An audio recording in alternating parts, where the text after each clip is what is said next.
हार तब होती है जब हम मान लेते हैं, और जीत तब होती है जब हम ठान लेते हैं। हार कौन मानता है और जीत को कौन ठानता है? मन ही हारता है और मन ही जीतता है। मन के हारे हार है और मन के जीते जीत। यह मन जो है, ये हमारी 10 इंद्रियां हैं, उसका स्वामी है, राजा है। इसलिए जो इंद्रियां हैं उसके स्वामी होता है इंद्र, और इंद्र है हमारा मन। जिसका मन इंद्रियों के वश में होता है वह हार जाता है, और जिस मन ने इंद्रियों को वश में कर लिया वह जीत जाता है। यह हमारी ज्ञान इंद्रियां जो है, हर ज्ञान इंद्रिय के दरवाजे पर उसका देवता बैठा रहता है, और जैसे ही विषय की बयार आती है वह दरवाजे खोल देता है और वह हमारे अंदर प्रवेश कर जाती है।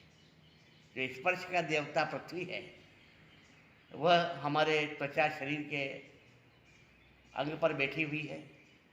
जो स्वाद का देवता जल है, वो हमारी जबान पे बैठा हुआ है। ध्वनि का देवता आकाश है, जो हमारे कान के दरवाजे पर बैठा हुआ है। गंध का देवता नाक है, उसके दरवाजे पर बैठा हुआ पवन हवा है।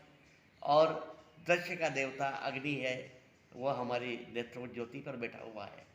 ये देवता जैसे ही विषय की वासना की बयार आती है, वे दरवाजे खोल देते हैं और मन उन विषयों में भटक जाता है।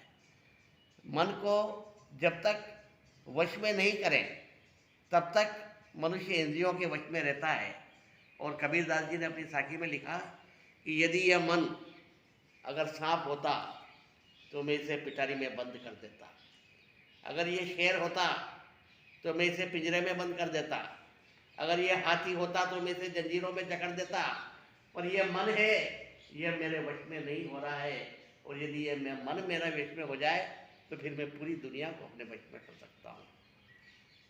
इसलिए मन को वश में करने के लिए मजबूत बनाना पड़ता है। और मन जब तक वश में नहीं होगा, जब तक आप में आत्मबल नहीं होगा, आपकी आत्मा मजबूत नहीं होगी। एक हरिद्वार में संत थे जिनको दूधाहरी संत के नाम से जाना जाता था। वे मात्र दूध के अलावा कोई आहार नहीं लेते, और प्रातःकाल 4 बजे उठ करके वे हरिद्वार में गंगा जी का स्नान करने के लिए, गंगा स्नान करने के लिए जाते थे। और मात्र एक टाट अपने बदन पे अधो वस्त्र टाट के रूप में खाली एक पहनते थे। इसके अलावा कोई कपड़ा नहीं पहनते, और न पाँव में पनगी, जूते, चप्पल कुछ नहीं पहनते। नंगे पाँव 4 बजे उठ करके और हरिद्वार में गंगा घाट पर जा कर के और स्नान करते, और वापस नंगे पाँव चल करके और हाथ में एक घड़ा पानी का ले जाते थे। तो वो घड़ा कंधे पे रख करके रोज आते। तो किसी ने, संत ने उनसे पूछा कि आपकी 90 वर्ष की उम्र हो गई है और आप 4 बजे उठ करके गंगा के ठंडे जल में स्नान करते हैं, कपड़े भी नहीं पहनते हैं, तो क्या आपको ठंड नहीं लगती? तो उन्होंने कहा कि ठंड शरीर को नहीं लगती है, ठंड तो मन को लगती है। यदि हमने हमारे मन को वश में कर लिया तो फिर ये इंद्रियां, शरीर जो है, ये भी हमारे वश में हो जाएगी। और यदि मन ने इंद्रियों को वश में कर लिया तो ठंड तो शरीर को लगती है, ठंड मन को थोड़ी लगती है। और यदि आपकी आत्मबल आप में है और आपने अपनी आत्मा के द्वारा आपके मन को वश में रख लिया है, तो फिर आपका मन जो है वो इंद्रियों के वश में नहीं होगा, तो फिर आपको सर्दी नहीं लगेगी। इसलिए सर्दी और गर्मी ये सब अनुभव की वस्तुएं हैं, और इन्हें अनुभव कौन करता है? ये हमारा मन करता है। यदि हमने ठान लिया कि सर्दी नहीं है तो आपको सर्दी नहीं लगी, और आपने मान लिया कि बहुत सर्दी है, तो फिर आपको सर्दी लगने लग जाएगी। इसलिए हमें अपने मन को मजबूत करना है, और मन तब तक मजबूत नहीं होगा जब में हमारे में आत्मबल नहीं होगा। तो हमें अपने आत्मबल को, मन को मजबूत करके अपनी इंद्रियों को वश में करें, ताकि विषय की बयार हमारे अंदर प्रवेश न करें।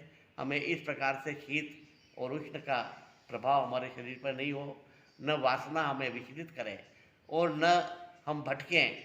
हमें हमारे जीवन के लक्ष्य को प्राप्त करने के लिए आत्मबल जरूरी है और आत्मा से ही हम मन को नियंत्रित करें, मन से हम इंद्रियों को नियंत्रित करें। और जब जिसका मन, आत्मा और इंद्रियां नियंत्रित हो जाती है, फिर उसे पूरी दुनिया पर नियंत्रण करने से कोई भी नहीं रोक सकता।